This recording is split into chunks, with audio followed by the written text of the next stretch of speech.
Hey guys, this is Joseph. I wanted to give a more detailed, more concise, I guess, study guide on the things that I would know for the midterm. It's not going to be a long midterm. This is my advice. I'm not saying that these questions will or will not be on the test, but I would look over the things I tell you to look over. I mean, come on. Okay, so John had all these numbers, and I've gone and I've added things that I would know for each of the numbers. So we're going to go through as many as we can. I get 10 minutes per video. Beyond that, YouTube gets mad at me. So if it takes more than one video, bear with me. I will not post this on Scholar, this amended study guide. It's for you to use and things to focus on when you're looking at the PowerPoint slides. I won't go through them frame by frame, but if you can answer these questions without looking at the PowerPoints, you're probably in good shape. If not, I'd go back and review certain sections. The test is on Tuesday, so make sure you come. So let's get started. Population growth and impacts on resource demand in the environment. Okay, that's a very broad topic.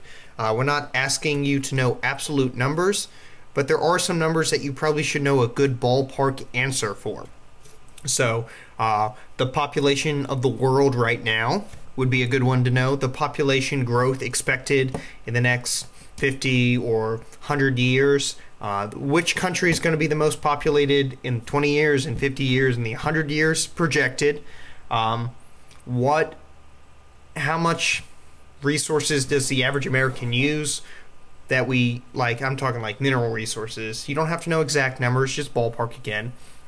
Resource locations, where are the resources located? Why are they located that way? Are they evenly distributed? No. Why aren't they evenly distributed? Things like that. Why is it important that resources are located in different locations? Resources consumption versus standard of living. What I'm talking about here is, does research consumption go up with a higher standard of living, or does it go down with a higher standard of living? That one should be pretty obvious, I hope. Second one, the need for energy and mineral resources. Why do we need energy? We use it for different things. How is energy generated? That one goes into, there's energy, electrical generation down at the bottom. Just know crudely how power is generated on various things. So let's say we had a coal-fired power plant. We burn coal to heat water to steam. The steam turns a turbine. The turbine is on a giant magnet with coils around it. It then produces electricity that we use. That's the basic generation. What is mined? John is big on harping what isn't grown must be mined. So most everything is mined. I mean, I'm sitting at a desk with a computer in front of me. Most of the components in the computer were mined. If it's plastic, it's a petroleum-based plastic. They had to drill for the petroleum, and they had to refine it, things like that. Trends in mineral resources, that's still a broad topic, I know. But just what's being used where. I mean, we spent some time talking about rare earth elements, China and India, things of that nature. Environmental impacts of mining and energy production. I would know the environmental impacts of mining in terms of water, air pollution, land disturbance, and the same thing with power plant generation. What does power plants put in the air? What do they put in the water? I would know some of them. The economics. John had a pretty good PowerPoint. I would make sure that you know most of the vocab. There's a lot of vocab that he throws out in there, and a lot of Adam Smith's theories on basic economics. Those are really important to know. There are probably going to be some questions on economics. 5, world trade in energy and other commodities. Who trades to what and where? There's a PowerPoint slide of the things that the U.S. gets, or resources, and where we get them from. I would look at that and understand what that's trying to tell you. There's a lot of graphs that have that, just as long as you have the general trend, mainly between United States and China, maybe some India in there, but I would understand where the trends are going.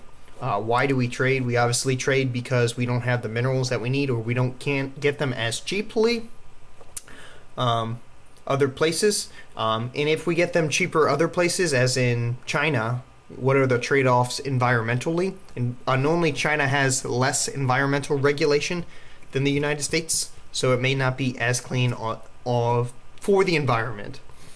Number 6, basics of global climate change and carbon management. I would know what the greenhouse gases are, or what the EPA says the greenhouse gases are. What causes climate change? This is somewhat of a trick question. There's not enough data. We're scientists. We use empirical evidence. We don't really have empirical evidence to support this. There are theories out there, but we only have about 100 years of data to support it. Carbon management. What is carbon management? Why are we doing it? That goes back to the greenhouse gas thing. We'll talk about that more in a minute. Sustainable development. Okay, you should know the difference between sustainable development and sustainability. There's a difference. I would know the 3 major factors that influence this. John was writing them on the board. I'm sure they're in the PowerPoint. These 3 main factors pretty much affect how sustainable a project is. Electrical generation, we went over that a little earlier, but this is more of what the U.S. uses for electrical generation. What's the major sources of electrical generating thing? Do we use hamsters on a wheel? You should know what we use. What we use, when we use it, why we use it. Concerns with power generation, water, air. What are we emitting? And basics of how a power plant work. I went over that earlier. Carbon management. You should probably know what is carbon management. I talked a lot about carbon capture and storage, in how we are doing cutting. We are on the cutting edge. Let me say that again. Cutting edge at Virginia Tech for research in unconventional reservoirs. There are no industrial applications. There's one that just came online in Canada. But where can carbon dioxide be stored? So like saline aquifers, unminable coal seams, things like that. You should know it. You should at least be able to name a handful off the bat. Carbon cycle is not carbon management per se, but I would still know what the carbon cycle is. And then the climate change we already talked about. That's pretty much it. It's not going to be crazy hard. There is some multiple choice, there's some true false, there's some fill in the blanks.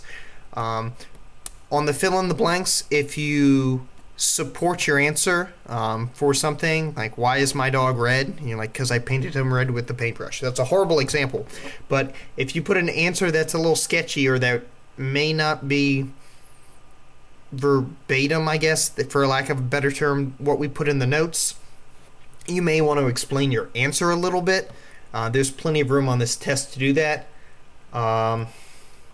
If you look over the PowerPoints and get the general trends of the PowerPoints, the major take-home concepts, the Cliff Note versions of them, you should be good to go. I would not spend a significant portion of time studying for this. Like John said, there is a bonus question, which everyone should get right, as long as you can explain your answer. That counts for 1 point. Other than that, do not bring a red pen. And just look over the PowerPoints. I know they're longer. You don't have to spend an exorbitant amount of time looking over them. Like I said, major trends in the PowerPoint. And that should be it. Email me if you have any questions, and we can talk about them. I know a lot of people are worried about, do I need to know exact answers? No, just ballpark answers for like population and projected population or things like that. Once again, email me if you have any questions. John will be out next week. It's just going to be me and maybe my boss, Dr. Nino Rapepi, coming in next Thursday. But we'll see how that goes. Cool.